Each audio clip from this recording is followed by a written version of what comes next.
Alhamdulillahi Rabbil Alamin. Wassalatu wassalamu ala Sayyidina Maulana Muhammadin wa ala alihi wa sahbihi ajma'in, amma ba'd. Rabbi yassir wa la tu'assir, Rabbi tamim bil khair. Rabbana shrah lana sudurana wa yassir lana umurana wa umural muslimin wahlul 'uqdatam min lisanina yafqahu qawlana. Bisanadina al-muttasili ila imamil khatimatil hufaz al-imam Jalaluddin as-Sayyuti rahimahullahu ta'ala wa qaddasallahu sirrahu wa adama nafa'a bi ulumihi wa barakatihi wa nafahatihi wa madatihi wa karamatihi fid darini, amin. Hadis sahih nomor 7674 diriwayatkan oleh Imam Ahmad bin Hanbal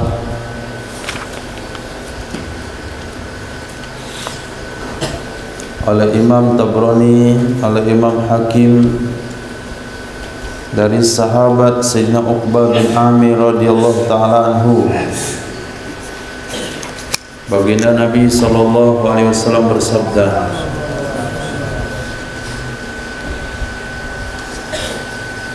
laisa min amali yaumin,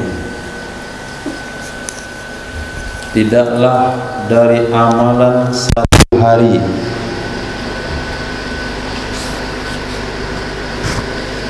tidaklah dari amalan satu hari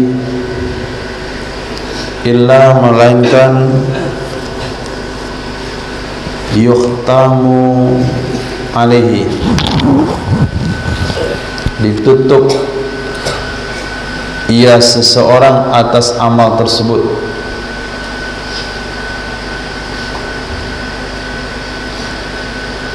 Kita berdoa, Allahumma ja'al khaira a'malina khawatimah.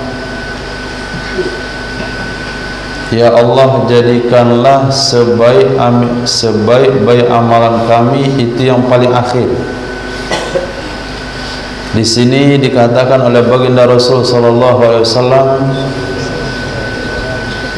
amalan setiap hari itu akan menjadi penutup amalan seseorang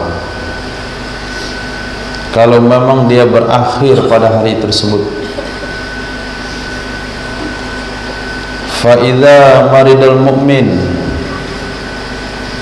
maka apabila sakit seorang mukmin, qalatil malaikatu, berkatalah malaikat, ya Rabbana abduka fulanun qad habasta, wahai Tuhan kami, hambamu yang bernama si fulan, engkau telah menahannya,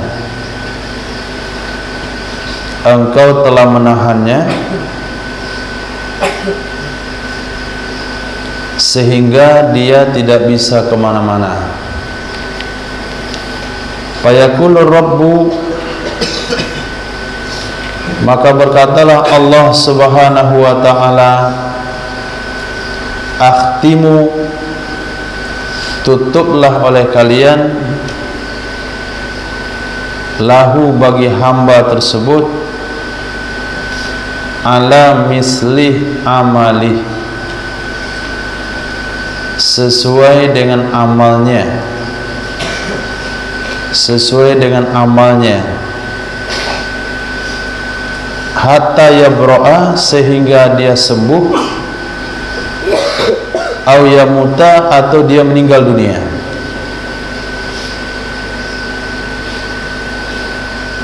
Misal, seseorang berangkat sholat subuh ke masjid, kemudian dia sholat subuh berjamaah, pulang dari sholat subuh kecelakaan. Asbab kecelakaan tersebut, dia tidak bisa kemana-mana, maka hamba tersebut dianggap dia rutin sholat berjamaah ke masjid. Sampai kapan keputusan itu berakhir? Sampai dia sembuh nantinya, atau dia meninggal dunia. Nah, begitu juga sebaliknya.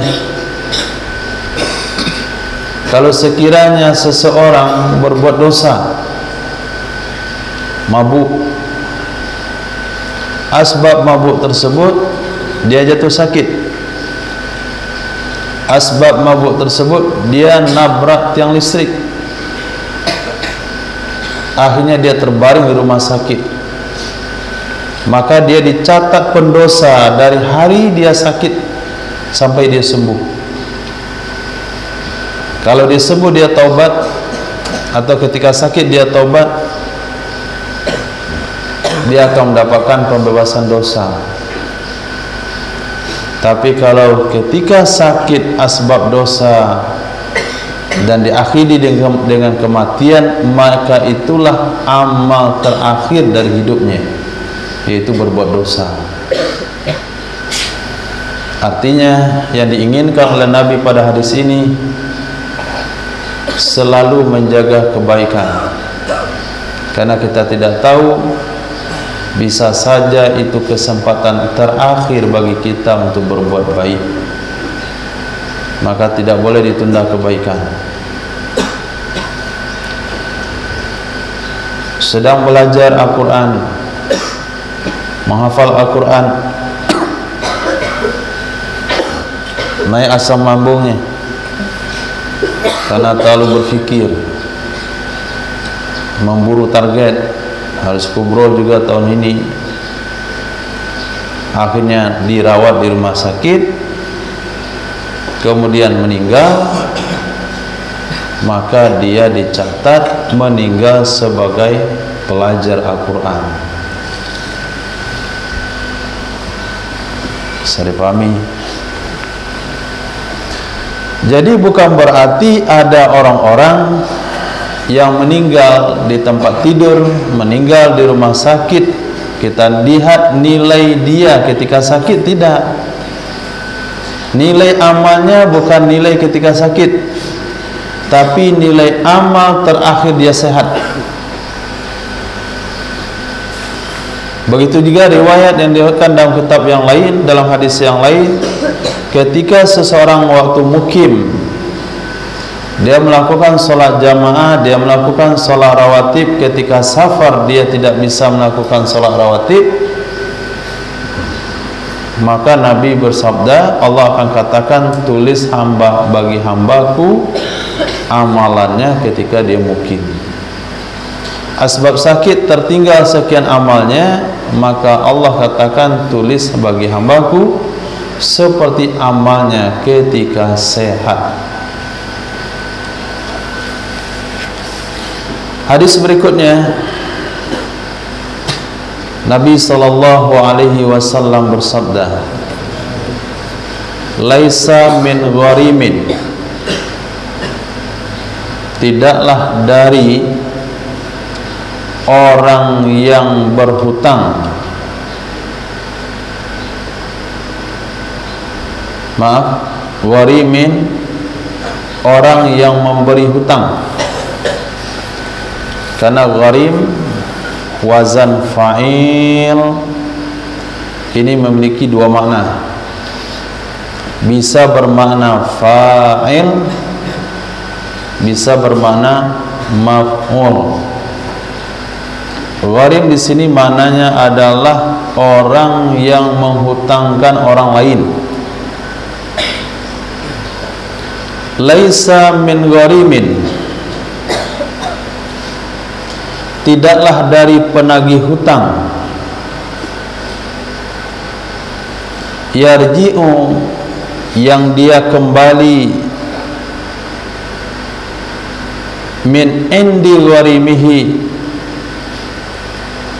dari sisi orang yang berhutang kepadanya.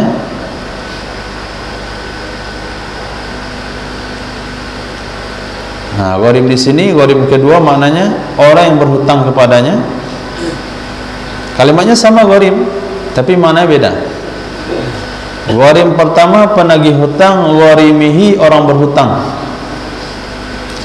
Tidaklah dari penagih hutang yang kembali dari sisi orang yang berhutang kepadanya radiyan, hakadan dia puas, hakadan dia rela, kecuali salat alaihi dawabul ard, mendoakan di atasnya seseorang nya kembali kepada orang berhutang.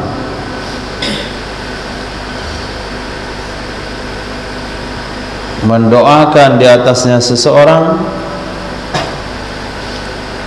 oleh dawabul ard, hewan-hewan yang melata di muka bumi.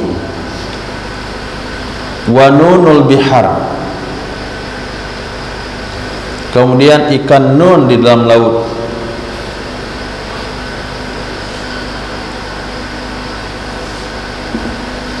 Wala gharimin, tidaklah dari orang yang berhutang yalwi gharimahu, yang dia menunda-nunda pembayaran kepada orang yang berhutang kepadanya, wa huwa yaqdir, padahal dia mampu.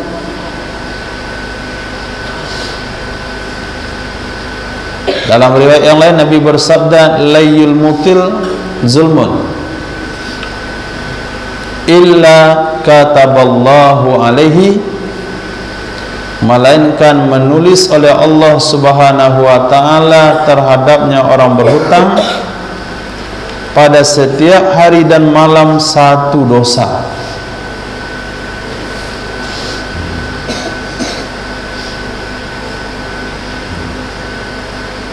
Jadi ketika penagih hutang datang ke rumah kita nagih hutang, lalu orang yang berhutang melayaninya dengan baik, dengan beberapa kemungkinan. Satu, memang memberikan informasi yang jelas dia belum mampu bayar hutangnya.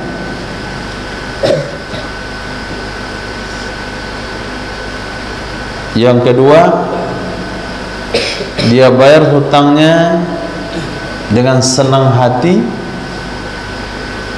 Yang ketiga, bisa saja dibayar hutangnya dan membayar dengan yang lebih baik, dalam artian diberi hadiah dan sebagainya. Kalau disyaratkan tentu hukumnya riba. Maka orang yang berhutang ini didoakan oleh semua hewan yang melata di muka bumi, termasuk ikan yang besar di dasar lautan. Digeser dan dibalik tiang.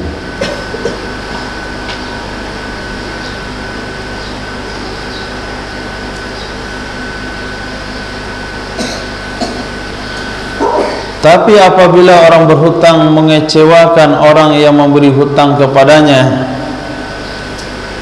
karena dia mampu membayar tapi tidak mau bayar,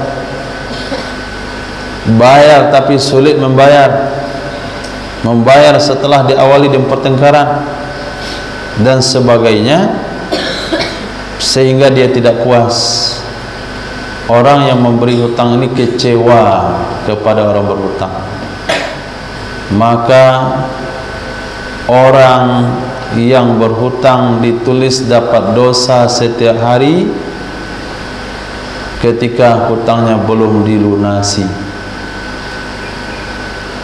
karena dia termasuk kategori orang zalim. Maka kalau kita punya kemampuan bayar hutang, langsung bayar. Jangan pikir nanti kalau saya bayar hutang saya akan berhutang lagi. Ya biarkan berhutang lagi.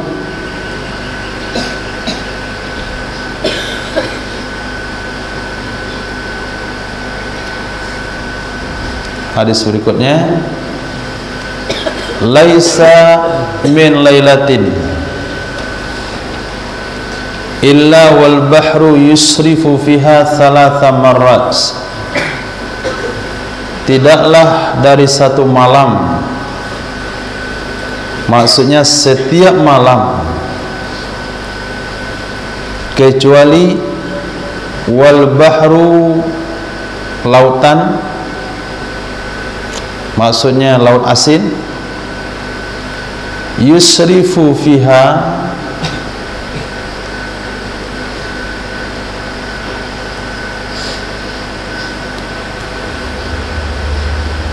datang padanya malam, salasa marrat, oleh 3 kali waktu, 3 kali kesempatan, yasta'dzinullaha ta'ala, minta izin ia laut kepada Allah subhanahu wa ta'ala, ayyam tadhiha,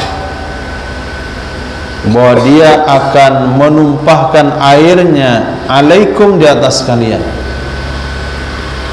menumpahkan airnya di atas kalian, artinya tsunami.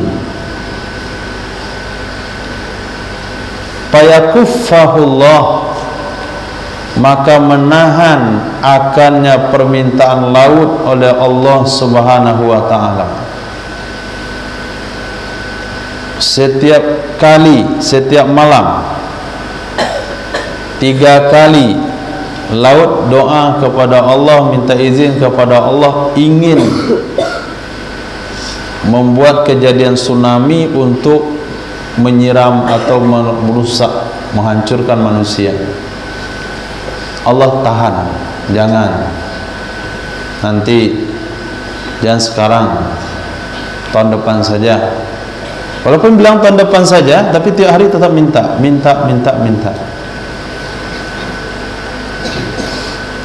Atas pertimbangan ini, Sayyidina Umar bin Khattab radhiyallahu ta'ala anhu tidak memberi izin kepada Sayyidina Muawiyah bin Abi Sufyan untuk mengirim pasukan lewat laut, untuk armada laut. Tapi setiap kali Sayyidina Muawiyah bin Abi Sufyan minta terus kepada Sayyidina Umar bin Khattab. Kemudian Sayyidina Umar pernah mendengar hadis Nabi tentang Sayyidatina Ummul Haram yang menanggapi mimpi baginda Rasul. Rasul bermimpi suatu kali, beliau katakan, saya melihat umatku duduk sebagaikan raja di atas singgasananya di atas lautan. Sayyidatina Ummul Haram katakan, ya Rasulullah, izinkan aku salah satu dari mereka. Maka diizinkanlah oleh Sayyidina Rasul sallallahu alaihi wasallam. Kemudian Nabi tertidur kembali dan mengalami mimpi yang sama. Sayyidatina Ummul Haram meminta kembali untuk hadir dalam pasukan tersebut. Sayyidina Rasul katakan, kamu sudah berada di pasukan pertama. Nah, ketika Sayyidina Umar dapat hadis ini, memberi izin kepada Sayyidina Muawiyah bin Abi Sufyan untuk memberangkatkan armada laut penaklukan negara Islam berikutnya, dengan syarat di dalam pasukan tersebut ada wanita yang bernama Sayyidatina Ummul Haram. Akhirnya memang rombongan itu ada wanita yang ikut dengan suaminya, dalam perjalanan beliau berjatuh di atas kendaraannya, patah lehernya dan meninggal dunia. Itu sebabnya beliau tidak diizinkan oleh Nabi ikut pada periode kedua. Maka hati-hati dengan laut. Kalau bukan nelayan, kalau nggak ada kepentingan mancing, bukan dalam rangka dakwah ke Mentawai situ, nggak usahlah bermain-main dengan laut. Lihat kejadian di pantai-pantai Padang, mulai dari Padang sampai ke pesisir, ada aja ceritanya anak hilang dibawa gelombang laut. Jadi laut bukan tempat untuk di mana seseorang bermain, melakukan aktivitas yang nggak terlalu penting. Tapi kalau dia nelayan ya ke laut, yang ke gunung, nggak ada udang di gunung. Ini pergi ke pulau mana, main apa itu, perahu kayu itu, papan selancar,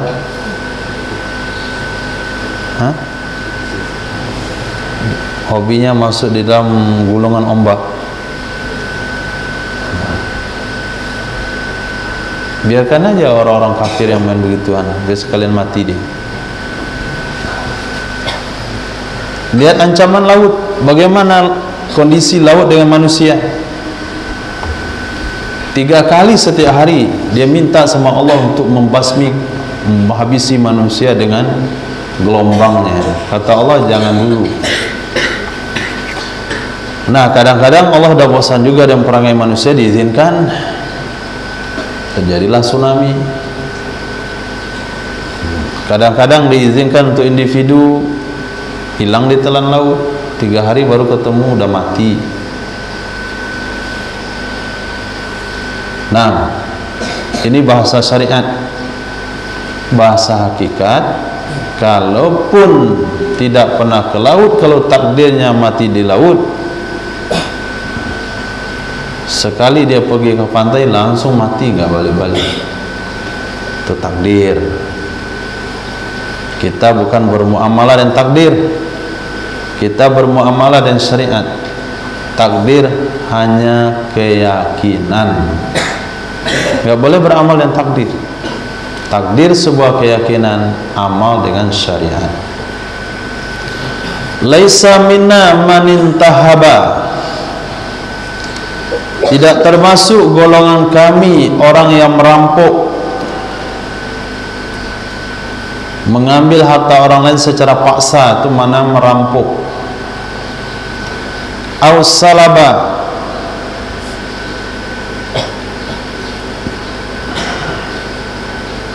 wal muradu az-zajru,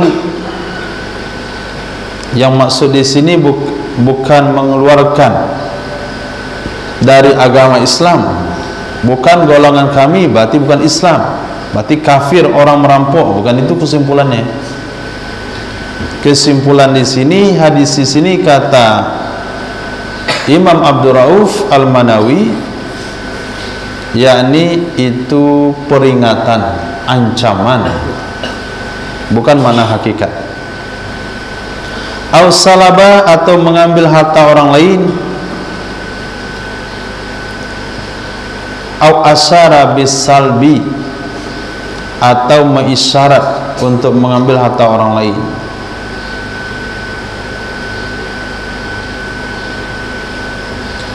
Laisa minna man tashabbaha birijal minan nisa, bukan golongan kami orang yang menyerupai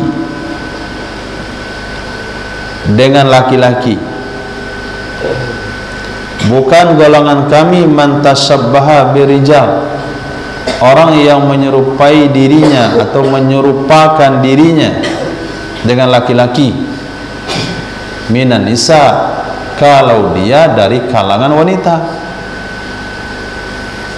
Wala man tasabbaha bin nisa, Bukan juga golongan kami orang yang menyerupakan dirinya dengan wanita kalau dia dari kalangan laki-laki. Dari segi bicara, gerak-gerik, fasilitas yang sifatnya terkhusus kepada jenis masing-masing. Tapi kalau fasilitas pekerjaan yang sama antara laki dan perempuan, nggak ada masalah. Termasuk warna. Nah, gaya ngomong, gaya berjalan, gaya makan, semua segala hal.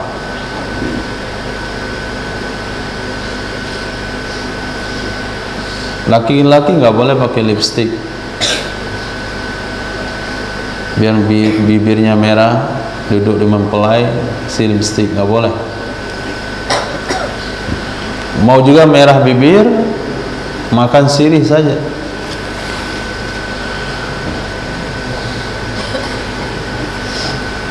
Maka orang dulu mempelai itu makan sirih deh, biar bibirnya terlihat merah, karena bibir sudah hitam gara-gara merokok.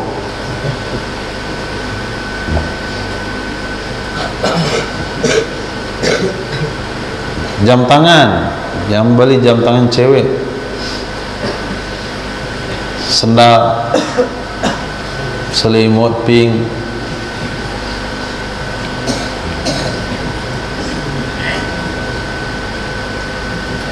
Dan fasilitas yang lainnya. Nah, begitu juga sebaliknya perempuan. Perempuan pakai motor apa? Motor besar. Perempuan bawa truk. Kerja alat berat. Ketua pemuda. Main poli.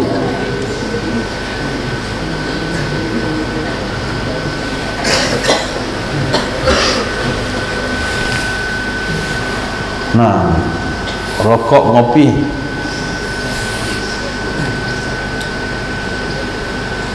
Siapa nih? Dikira laki-laki. Duduk di kedai, kaki diangkat. Rokok sebatang, kopi sekarek. Mirip laki-laki. Nah, itu walaupun rokok itu hukumnya haram, tapi bagi wanita lebih haram lagi. Bukan berarti wanita nggak boleh minum kopi. Yang bila dibilang nanti kopi itu khusus untuk laki-laki saja, haram diminum oleh wanita, itu antum salah kesimpulan lagi.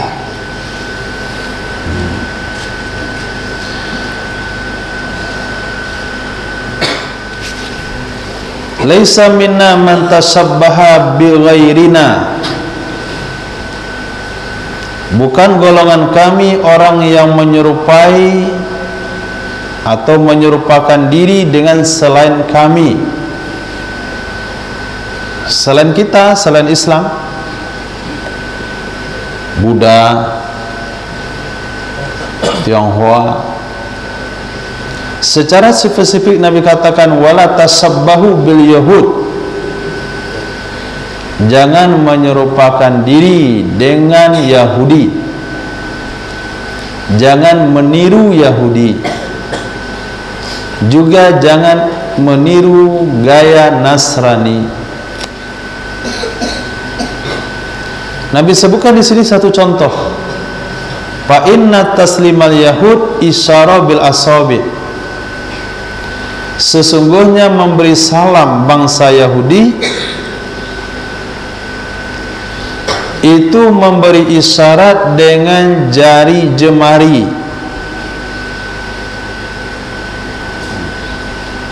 Sementara memberi salam bangsa Nasrani ini mengisyarat dengan telapak tangan. Halo, nah itu Nasrani. pakai telapak tangan. Kalau pakai jari, oke, nggak boleh. Oh,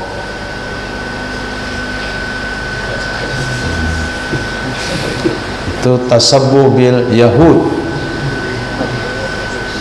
bil asabi'. Tapi kalau wahid boleh, satu jari, usbu'. Maka hadis yang lain kita baca wahidu, tauhidkan Allah.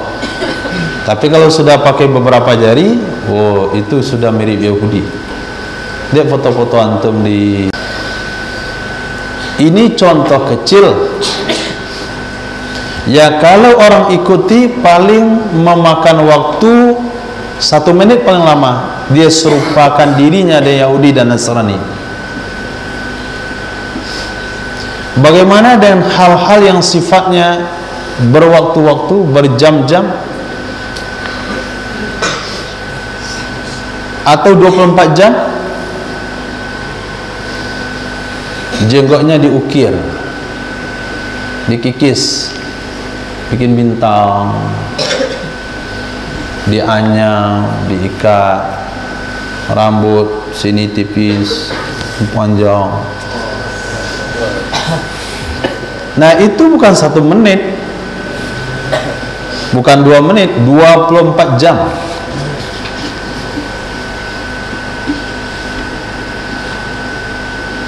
Khair, mana anak karkun?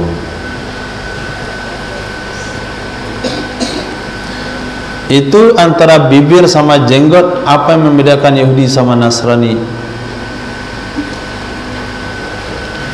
Hah?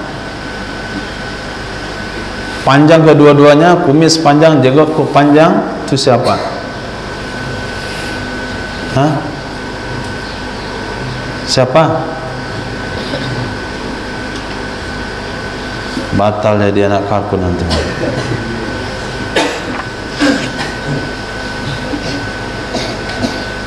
Majusi.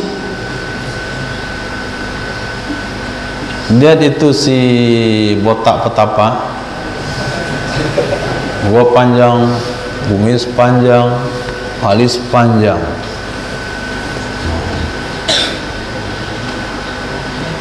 Itu Majusi, penyembah api. Kalau Nasrani nggak ada satupun yang panjang, licin mulu semuanya. Kalau Yahudi, pak kumis, kumis dirawat, tebal, 2 jari. Ini nggak ada jenggot. Jadi ketika dia minum, tuh kumisnya jadi saringan, sehingga kumis dikatakan syarib, yang minum. Karena sebelum tuannya minum, dia minum duluan. Islam, nah jenggotnya yang panjang, kumisnya digunting atau dicukur. Ini sunnah menyerupai Yahudi, Nasrani, atau menjadi Muhammadi yang jangka waktunya 24 jam. Sementara yang tadi angkat tangan itu cuma 5 menit. 1 menit itu nggak boleh, yang 1 menit tuh. Apalagi yang 24 jam. Apalagi besoknya tetap bukan 24 jam sebetulnya. Mungkin bisa sampai 2 bulan, 3 bulan, tergantung dengan pertumbuhan jenggotnya. Nah begitu juga dalam menyisir rambut, begitu juga dalam berpakaian, begitu juga dalam bab makan, dalam bab minum, dalam bab melamar, dalam bab kawin, dalam bab kenduri, dalam bab muamalah, dalam puasa itu pun sama. Ada Maka Nabi bersabda, makan sahurlah kalian. Faslu baina siyamina wa siyami ahli kitab akalatus sahar. Beda puasa kita sama Yahudi dan Nasrani di makan sahurnya. Yang kemarin dibangunin di rumah nggak mau makan sahur, itu puasa Yahudi Nasrani. Nah, kan mirip lagi itu dalam ibadah.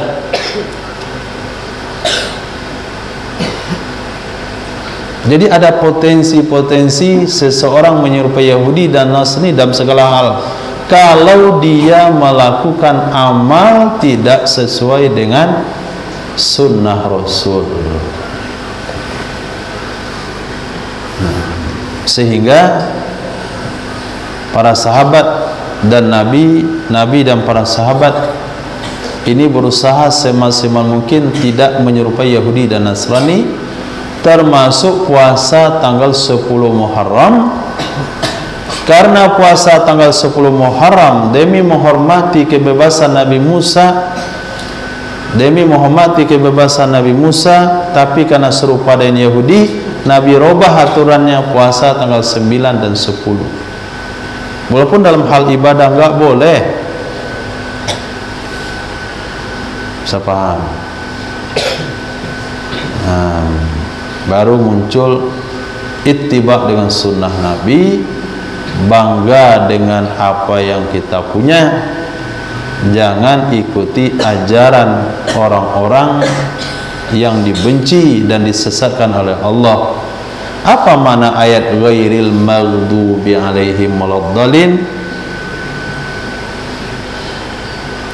Ihdinas siratal mustaqim. Wajib diminta 17 kali setiap hari. Tunjuki kami jalan yang lurus, yaitu ajaran Sayyidina Muhammad sallallahu alaihi wasallam. Ghairil maghdubi alaihim, bukan ajaran Yahudi, waladdallin, bukan ajaran Nasrani. Lihat semua kitab tafsir, maghdub alaihim Yahudi, dallin Nasrani. Tapi bagi hari ini dianggap enteng saja kalau bukan dalam bab ibadah. Bahkan dalam bab ibadah pun dianggap enteng. Kalau saya nggak makan sahur pun rasanya nggak apa-apa puasa, kuat. Bukan soal kamu kuat nggak kuat, puasa kamu mirip Yahudi kalau nggak makan sahur.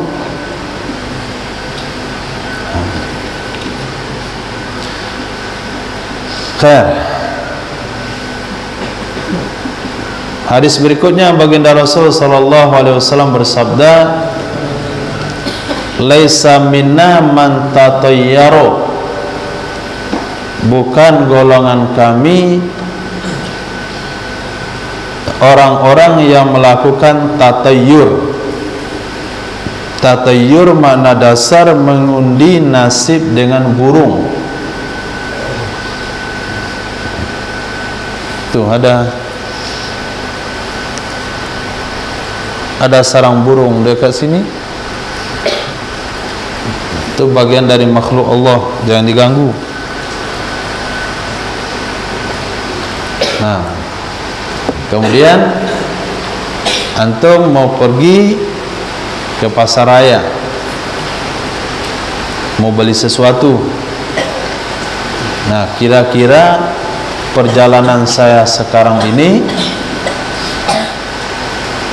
perjalanan yang baik atau tidak? Antum goyang pohon bunga itu, goyang, terbanglah burungnya ke kiri, ke tempat alim situ. Oh, ini nggak baik perjalanan. Akhirnya digagalkan karena burungnya terbang ke kiri. Tapi kalau burungnya terbang ke kanan, dia akan optimis perjalanannya baik. Ini gaya orang musyrik sebelum berangkat perdagangan, memberangkatkan perdagangannya dari Makkah ke Syam. Itu namanya tatayyar. Itu mana dasar tatayyar? Manaamnya segala sesuatu yang dijadikan fasilitas untuk mengundi nasib, baik yang biasa dilakukan ketika antum anak-anak, pergi enggak ya? Pergi enggak, enggak. Mengundi nasib juga itu. Ada lagi yang lebih bodoh. Tanya sama bilalang yang panjang kakinya itu. Orang kampung saya bilang cingkada. Mungkin bahasa Indonesianya bilang belalang sembah. Karena dia belalang sembah jadi ahli ibadah, tanya sama dia. Pergi atau enggak? Ke barat atau ke timur? Belalang itu menggerakkan tangannya sesuai dengan takdirnya. Orang ikut arah tangannya. Itu juga termasuk tatoyar. Walaupun mana dasarnya tatoyar dan burung, tapi dikembangkan maknanya setiap apa saja yang dijadikan media untuk mengundi nasib. Itu bukan orang beriman yang ngundi-ngundi nasib. Bahkan mereka menghiasi, mengelabui dengan gaya-gaya Islami. Ada juga yang mengundi nasib gaya Islami. Datang kepada seseorang, mau tanya problem dan masalahnya mana, insyaallah diambil Quran. Nah, ini mengundi nasib gaya penipu ya. Yang itu ini contoh. Nah, buka Quran 30 juz. Bismillah. Ila hadrati Nabi Muhammad SAW. Nah, kebuka surah Al-Kahfi. Cerita tentang bersembunyi dalam gua. Jadi solusi Bapak hari ini, jangan keluar kemana-mana. Kalau memang dikejar-kejar oleh penagih hutang, tetap di rumah. Jangan kemana-mana. Karena nasib Bapak saya lihat di sini sesuai dengan Ashabul Kahfi. Oh, itu penipu namanya. Apakah gara-gara dengan medianya Quran jadi halal mengundi nasib? Kalau pasti buka surah Al-Abi Lahab mana?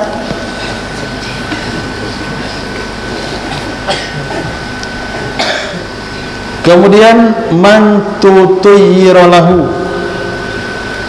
seseorang yang diundi nasib baginya. Dia bukan mengundi nasib, tapi nasibnya diundi orang lain. Ketika dia rela dan dia datang untuk itu, dia juga bukan golongan kami. Autakahana, atau dia buka praktek dukun, mendukun. Autukuhinalahu, atau didukunin untuknya. Didukunin untuknya. Dia nggak datang ke dukun, dia bukan dukun, cuman dia rela dibawa masalahnya ke dukun. Itu namanya tukuhinalahu. Au sahara, bukan golongan kami orang yang melakukan praktek sihir. Au suhiralahu, atau disihir untuknya. Dia bukan tukang sihir, tapi dia datang kepada tukang sihir untuk dibantu. Itu mana suhiralahu. Jadi pelaku sama orang yang minta tolong itu dalam golongan yang sama. Dia bukan tukang santet, cuma dia datang kepada tukang santet supaya disantet kawannya. Dia bukan dukun, cuman ketika barangnya hilang minta tolong liatin sama dukun. Dia bukan dukun, tapi minta usahanya, kedainya dipagar dengan jampi-jampi dukun. Itu sama saja. Laisa minna man halafa bil amanah, bukan golongan kami orang yang bersumpah dengan amanah.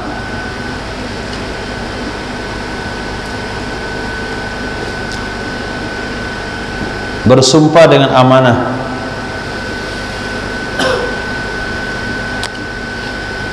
Nah,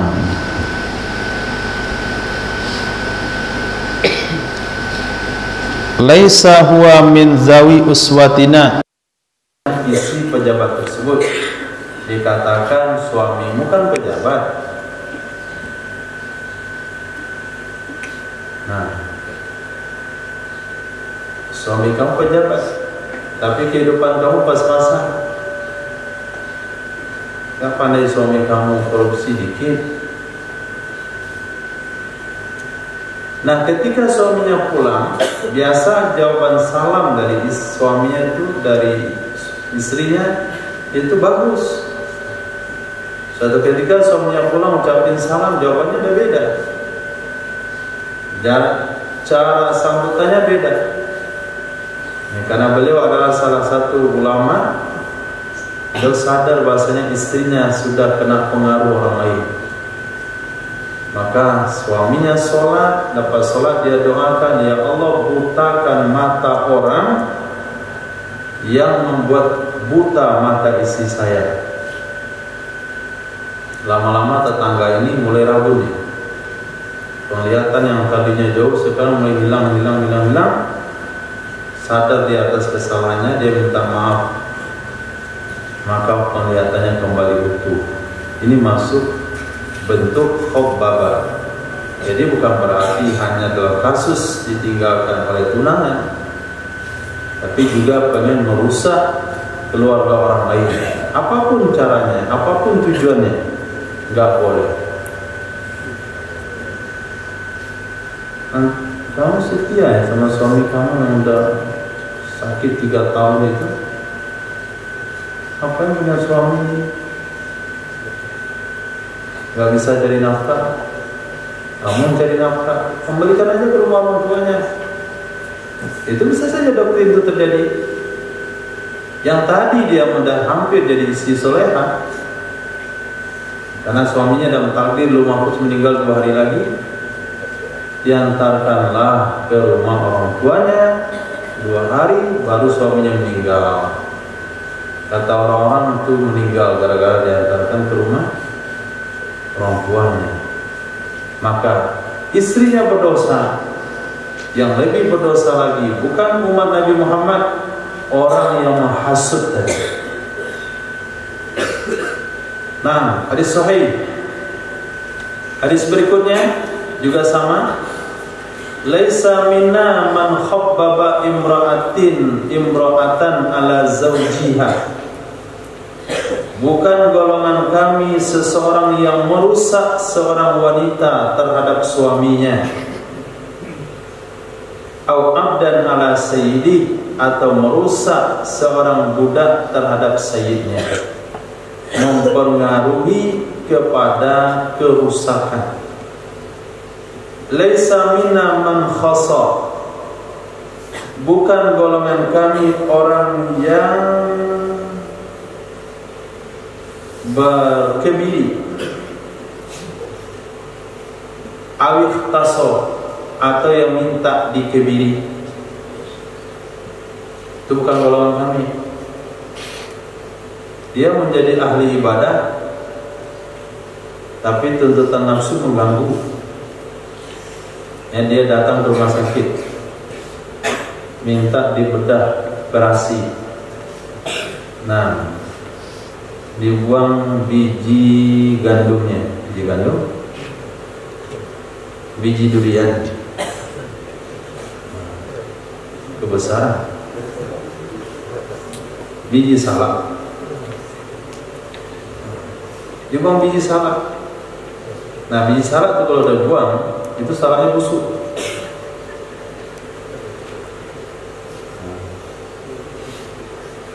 Akhirnya dia fokus ibadah. Itu bukan cara-caranya Islam. Bukan cara-cara Islam. Apakah secara fisik ataupun dengan cara obat-obatan. Cara obat-obatan untuk mengecilkan biji salak. Akhirnya dia tidak nafsu lagi, akhirnya dia ibadah. Malam tahajud, siang puasa, baca Quran 5 juz sehari, 2,5 jam bak upah, 4 bulan setiap tahun. kemudian dia wanita sama dan lihat pohon saja, nggak tertarik dia sama sekali. Nah, itu bukan cara beribadah menurut Islam. Nah, bagaimana juga caranya? Walakin sum, akan tetapi puasalah kamu. Puasa caranya. Maka kita tidak membolehkan puasa bagi anak-anak. Nah, anak-anak nggak usah puasa kecuali 6 Syawal harus. Nah, selain yang lain puasa Senin Kamis itu nggak usah, langsung aja mengaji. Makan yang teratur, bersemangat ngaji dan ibadahnya. Nah, bagi guru-gurunya, nah itu baru dianjurkan puasa. Yang Datuk berjenggot itu mesti puasa. Kenapa? Karena kalau dia nggak puasa, dia mau kawin. Kalau dia kawin, dia berhenti belajar. Tapi kalau nggak berhenti belajar, nggak apa-apa. Tapi walaupun nggak berhenti belajar, tetap aja terganggu belajar. Puasa. Kemudian wafir sya'ara jasadik, biarkan bulu badanmu. Wafir, biarkan bulu badanmu. Ini bahasa Nabi yang pemalu. Bulu badan itu bukan jenggot, bukan rambut, tapi bulu badan maksudnya anak. Anak itu kalau hari Jumat pun sudah 40 hari pun, itu biarin aja dulu, gak usah dirambah. Nah, sudah setahun pun biarkan aja, 2 tahun biarkan saja kalau perlu. Karena itu salah satu gunanya, fungsinya untuk melerai nafsu. Maka hukum mukhalafahnya apa? Nabi mensunahkan mencukur bulu kemaluan sekali 40 hari. Itu salah satu fungsinya adalah menaikkan nafsu. Maka yang sudah naik nafsunya sementara dia belum berkahwin, dan dicukur, biarkan aja panjang sampai ke lutut, gak apa-apa.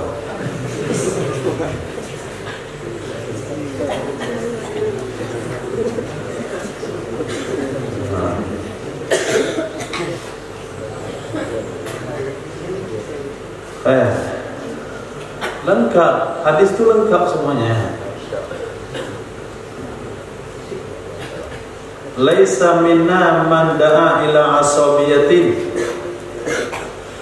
bukan golongan kami orang yang mengajak kepada asobiyah, kesukuan, fanatik ke golongan. Walaysa minna man qatala ala asobiyah, bukan golongan kami orang yang berperang atas dasar kesukuan, atas dasar fanatik ke golongan, termasuk tawuran. Nah, itu kan asobiyah. Ini anak mudanya ngawal, ini coba-coba anak muda bandar gua galu-galu, mau tahu siapa yang kuat. Itu namanya asobiyah. Jadi asobiyah itu bisa ke daerah, bisa ke suku, bisa ke kelompok, bisa saja kelompok-kelompok kecil. Asobiyah, berok bikin kelompok. Nah, jadi ngumpul mereka aja. Ada Jumat berkah untuk mereka dulu, yang lain baru kasih sisa nanti. Nah, itu namanya asobiyah. Jangan ngomong itu adik saya. Adik kamu dari mana? Asal berok adik saya. Nah, itu asobiyah. Bahkan di pondok-pondok pesantren terjadi asobiyah, kesukuan. Bahkan mereka sampai berkelahi. itu saya rasa bukan orang belajar agama. Maka standar beragama itu bukan siapa sukunya, dia berada di pihak yang benar atau salah.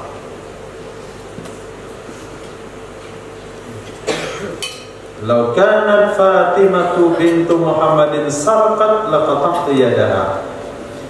Kalau putri Muhammad Fatimah nyuri, saya potong tangannya, kata Rasul.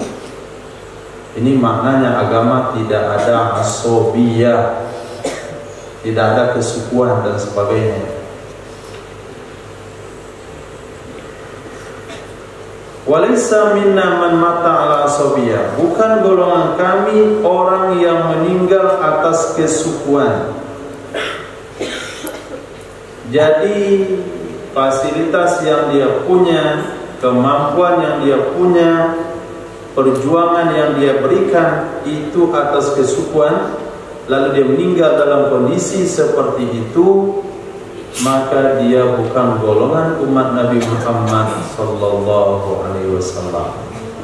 Maka hilangkan kesukuan, kembali kepada kebersamaan, yaitu sunnah baginda Rasul sallallahu alaihi wasallam. Suku saya, keluarga saya, tapi kalau nggak ikut sunnah nggak ada urusan dengan saya.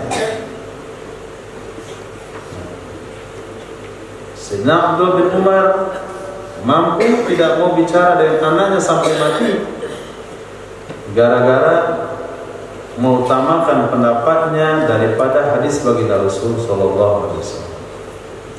Sayyidina Abu Ubaidah ibn Jarrah membunuh bapaknya sendiri dalam perang Badar. Tidak ada kesukuan.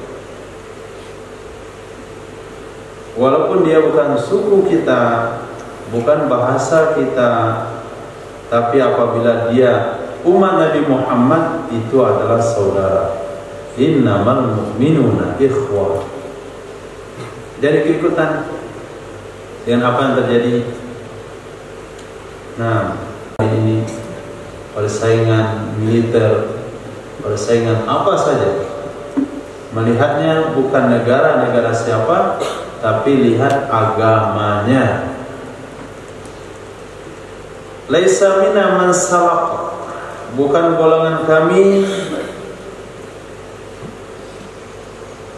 bukan golongan kami orang yang mengencangkan suara ketika dapat musibah. Salaq menangis dengan suara keras ketika ditimpa musibah. Itu mana salaq. Halaq bukan juga orang yang mencukur bulu. Halaq mencukur bulu ketika ditimpa musibah. Waman kharaq bukan juga golongan kami orang yang merobek-robek baju ketika ditimpa musibah. Itu bukan sunnah Nabi. Mungkin saja itu adalah tradisi jahiliyah atau ahli kitab lainnya. Laisa minna man amila bisunnati ghairina. Bukan golongan kami orang yang beramal dengan gaya, dengan sunnah selain kami. Beramal seperti contoh puasa tadi, tapi bukan dengan cara Rasul, dengan cara Yahudi, dengan cara Nasrani, bukan golongan kami. Salat bukan dengan cara Nabi, tapi dengan cara Yahudi Nasrani.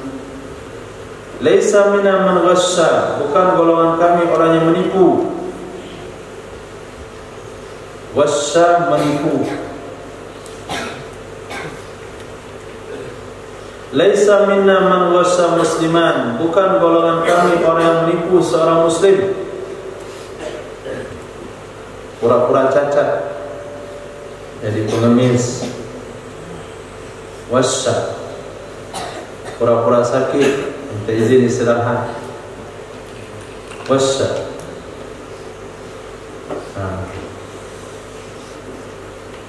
Pokoknya nggak ada menipu. Audarrah, atau yang memudaratkan muslim, au makaro, atau yang menyusun tipu daya terhadap muslim. Menipu muslim, merugikan muslim, membuat tipu daya terhadap muslim, bukan umat Nabi Muhammad. Artinya bukan berarti dia murtad. Seperti penjelasan tadi, maksudnya adalah dia bukan mengikuti sunnah kami, dia telah keluar daripada cara hidup kami. Laisa minna man latamal hudud, bukan golongan kami orang yang menampar pipi. Apa maksud hadis di sini? Apakah ketika seorang bapak menampar anaknya, bapaknya bukan golongan Nabi? Menampar pipi maksud di sini menampar pipi ketika ditimpa musibah. Wasaqal juyub, merobek-robek kerak baju.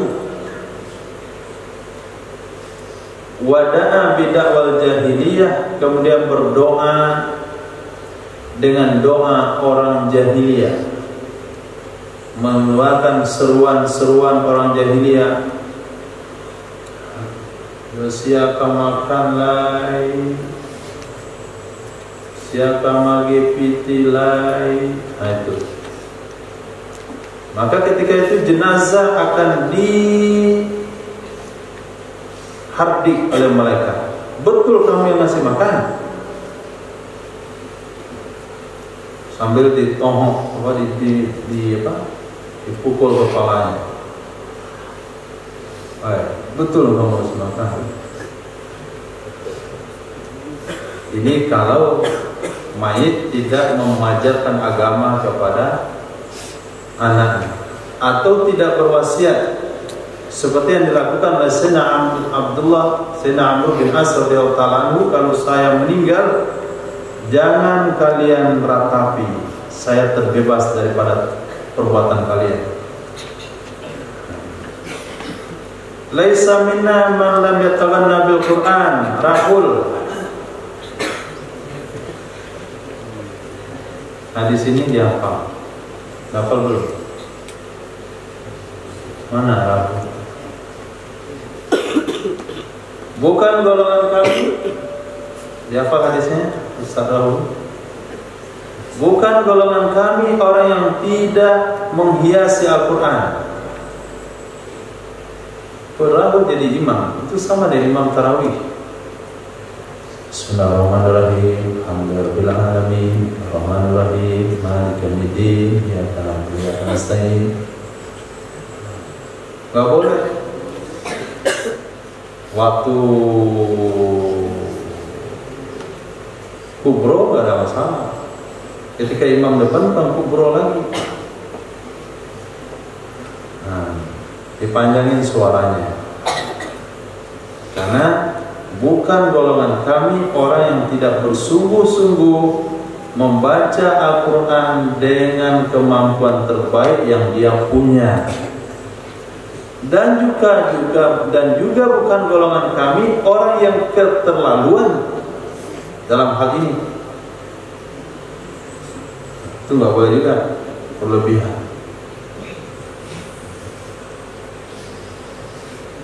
Siratal ladzina an'amta 'alaihim. Sampai dia yang baca Quran kita susah nafas. Khairul umur awsatuha.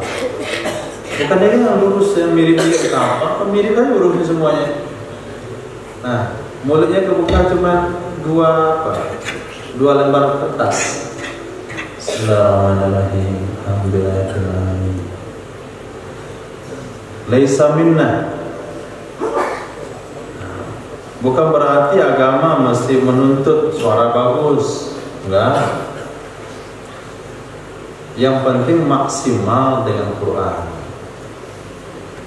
Ini lebih bagus nasyid pada baca Quran, aneh. Kau nyanyi bahasa Indonesia Raya bagus bunyi ya. Kau nyanyi dangdut dia bisa. Kalau baca Quran asalan. Laisa minna man lam yarham saghirana wa yuwaqqir kabirana.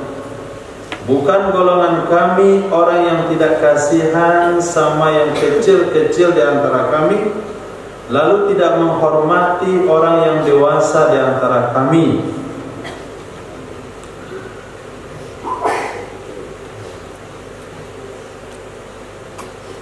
Nah, kalau dia lebih tua, walaupun setengah tahun, tetap panggilannya abang.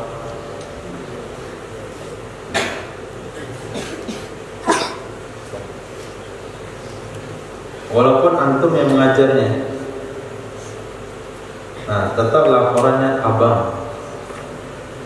Misalnya Abdullah Furqan, itu namanya Abdullah Furqan. Umur tahun depan, itu usia baru 12 tahun. 20. Kemudian yang setoran itu yang tua sekali, Galang Zumardi. Jadi laporannya Bang Galang tadi mukamal juz 31, alhamdulillah lulus. Nah, itu bukti orang Islam. Itu cara umat Nabi bicara.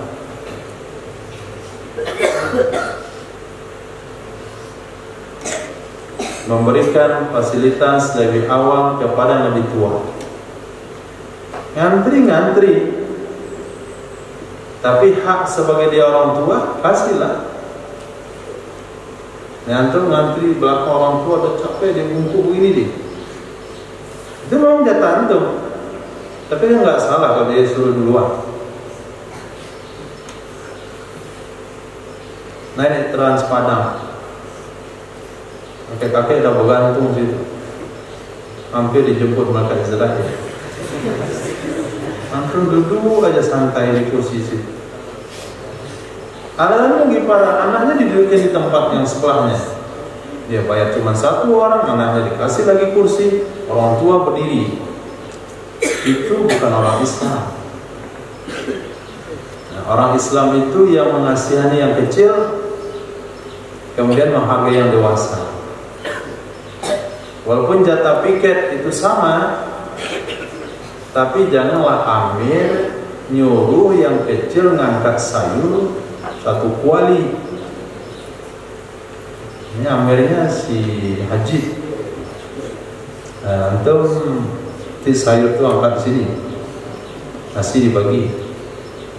Itu pangkal pahanya sebesar lengan antum. Itu paha dia itu. Kecil-kecilnya itu nggak boleh. Yang kecil itu tinggal nyusun nampan, yang kuat baru ngangkat sayur, ngangkat lauk.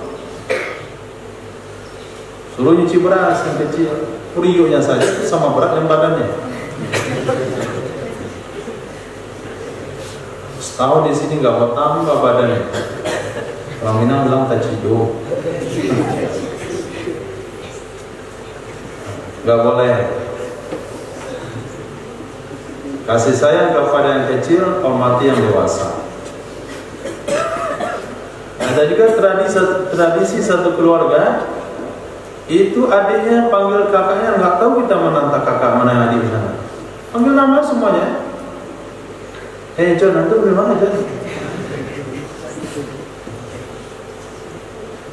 Nggak tahu entah mana adiknya, entah mana kakaknya. Panggil nama semuanya. Cuman bapak mamanya aja nggak dipanggil nama. Itu bukan ajaran Islam. Ajaran Islam itu jelas mana yang adik, mana yang kakak. Nah, Uni, udah, Udo, Mbak, kakak, abang, Puan, Encu. Khair. Laisa minna man lam yarham saghirana wa lam ya'rif syarafa kabirina. Bukan golongan kami orang yang tidak kasihan sama yang kecil-kecil di antara kami, dan mengetahui kemuliaan orang dewasa di antara kami. Hadis yang bersama, laisa minna man lam yarham saghirana, bukan golongan kami orang yang tidak mengasihani orang yang kecil di antara kami. Wa yuqir kabirana, tidak memuliakan orang dewasa di antara kami. Wa ya'mur bil ma'ruf wa yanha 'anil munkar, dan tidak mau amar ma'ruf nahi munkar. Jadi umat Nabi Muhammad punya tugas amar ma'ruf nahi munkar. Amar ma'ruf nahi munkar bukan mesti pergi ke tempat lain. Bagi orang yang ada di wilayah kerjanya, ngajak kawan sholat, ketika tiba waktu sholat, melarang kawan membawa perkara haram, membangunkan tahajud, membangunkan sholat, menegur kalau tidak masuk kelas, menegur ketika mengantuk dalam kelas, itu semua masuk kategori amar ma'ruf nahi munkar. Masa mau amar ma'ruf nahi munkar dulu sama 40 hari. Di kampung itu jola 1 jola 2 kan masuk amar ma'ruf nahi munkar. Menyuruh anak sholat amar ma'ruf nahi munkar. Ini nggak peduli dia, anaknya nutup orang, nggak ada urusan. Pacarnya minta malam minggu, kasih saja. Itu bukan golongan kami yang tidak ada amar ma'ruf nahi munkar. Kalau sekiranya dengan keluarganya dia tidak bisa amar ma'ruf nahi munkar, bagaimana orang lain? Anak masih SD, nggak bisa diatur oleh orang tua, itu kan aneh. Nggak bisa diatur dia, susah aturnya. Apa susah diaturnya? Nggak kasih uang belanja, yang berikan pakaian, usir dia. Kalau nggak mau ikut saya, tinggal cari rumah sendirian. Ini orang tua nggak jelas. Mana anak istri mencari uang?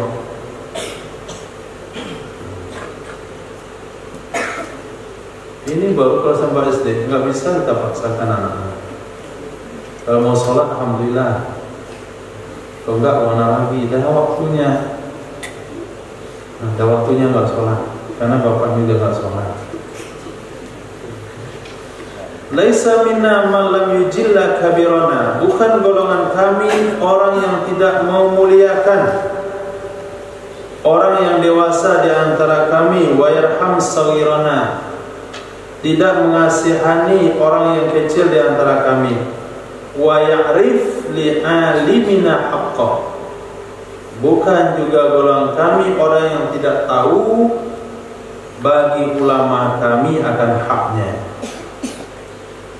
Orang yang tidak tahu bagi ulama kami akan haknya, tidak menunaikan hak para ulama, itu bukan umat baginda Rasulullah SAW. Ternyata dari hadis-hadis ini, antum nanti ke depan sebagai pendidik, pembina, seorang murabbi, itu bisa menilai dari sikap orang-orang yang ada sekitar. Nah, bagaimana perhatiannya, bagaimana takdimnya dan sebagainya.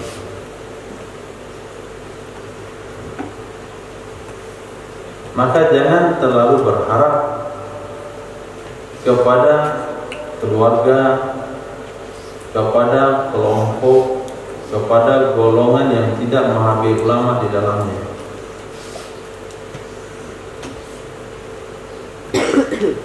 Karena itu orang yang bukan ikut sunnah Nabi, dalam artian bukan mendapatkan, tidak termasuk orang yang mendapatkan perlindungan, rahmat, kasih sayang dari Allah karena ingkar sunnah. Maka ulama katakan, tempatkan dirimu di tempat di mana orang bisa menghargai ilmu yang kamu punya. Kenapa? Karena orang yang memberikan ilmu kepada orang yang tidak mau, itu sama dengan orang yang mengalungkan permata di leher babi. Orang yang mengalungkan permata di leher babi. Kucing lumayan dikasih kalung. Itu babi dikasih kalung permata, pernah ada sejarah. Kalau ada orang buat begitu, antum bilang apa? Bodoh sekali. Maka hadis itu isyarat kepada itu termasuk kategori ulama yang bodoh sekali, yang nyampaikan ilmu kepada orang yang tidak mau. Itu maka saya pesankan sama antum, jangan jadi mutawif.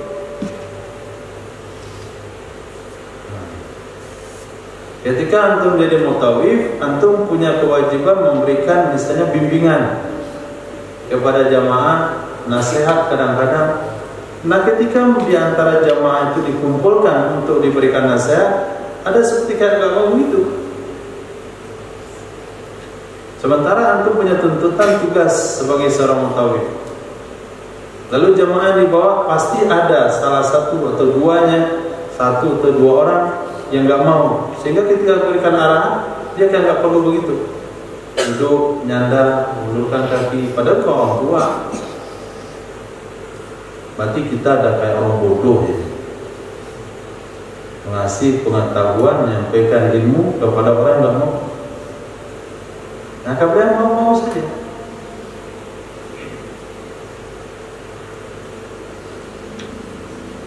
Nah, maka syarat awal pendaftaran apa? Ada kemauan dari anak. Maka anak dipaksa oleh orang tuanya, kita nggak terima. Maka kalau ada yang terpaksa, pulang. Terpaksa. Nah, itu bagus. Abid As-Sindi. Nah, pensarah kitab Sunnah Nasai. Habib apa?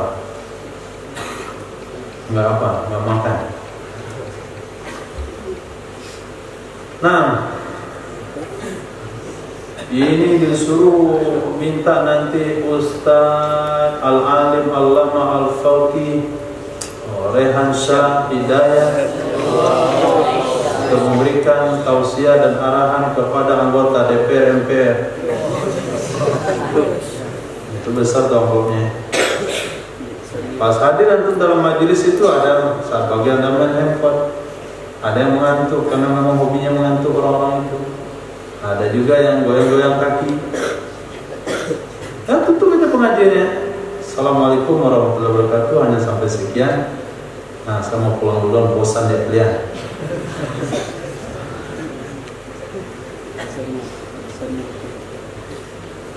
Karena kita jadi orang bodoh nantinya kalau nyampaikan agama pada orang yang mau.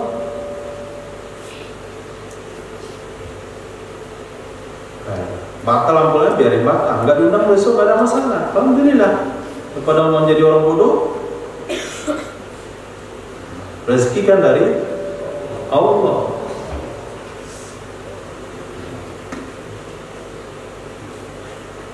Ini kiai ulama besar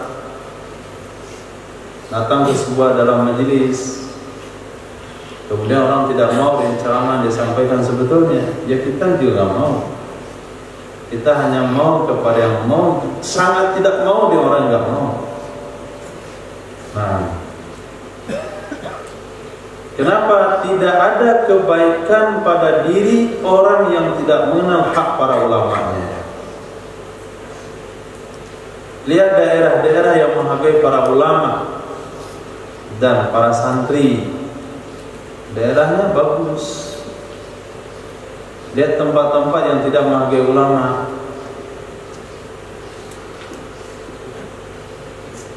Terakhir, laisa minna man lam yarham sawirana bukan golongan kami orang yang tidak mengasihani orang yang kecil di antara kami. Wa lam ya'rif haqqa kabirina, tidak mengenal hak orang yang dewasa di antara kami. Wa laysa minna man wassana, bukan golongan kami orang yang menipu kami.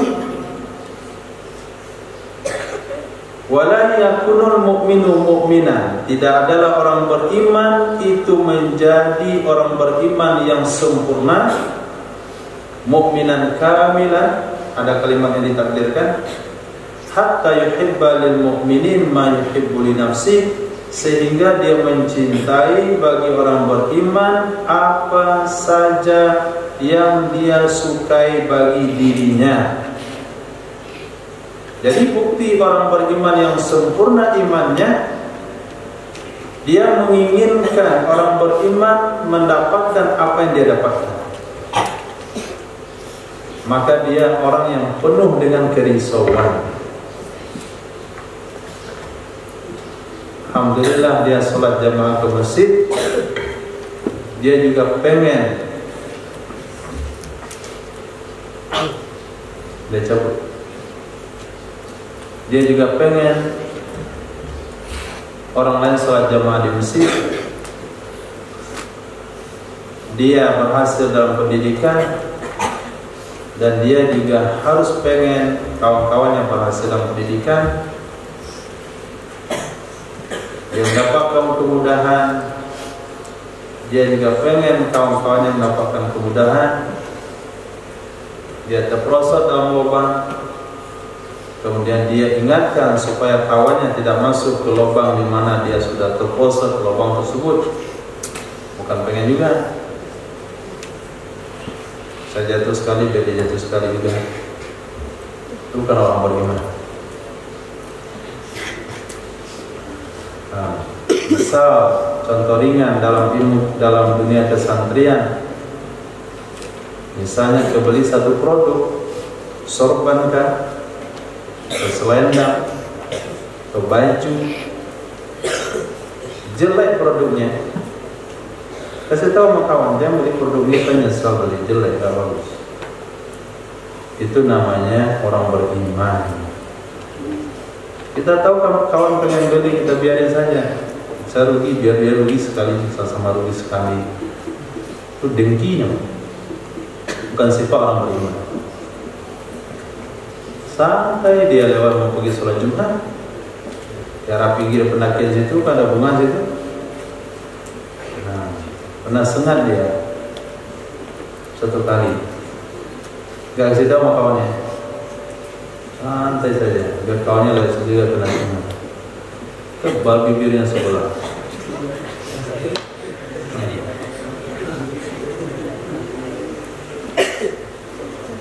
Orang yang disengat di bibirnya itu mulutnya bermasalah. Yang disengat di matanya bermasalah. Siapa yang pernah disengat? Serangga di bibir.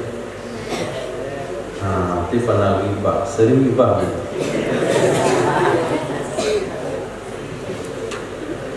Nah, karena dia kena sekali, kawannya lewat tempat situ juga, dia biarin saja. Itu bukan orang beriman, itu orang dengki. Orang beriman akan kasih tahu, jangan dari sini. Ini ada serangga, ini saya kena nih satu. Untuknya sampai kena. Itu orang beriman yang menyukai bagi dirinya apa yang disukai, menyukai bagi orang lain apa yang senang didapatkan bagi dirinya. Nah, cukup insyaallah. Subhanallah wa bihamdihi, subhanallah wa bihamdika, asyhadu an la ilaha illa anta, astaghfiruka wa atubu ilaik. Subhanaka rabbil izzati amma yasifun, wassalamu ala mursalin, walhamdulillahi rabbil alamin. Nanti laporan pada asar.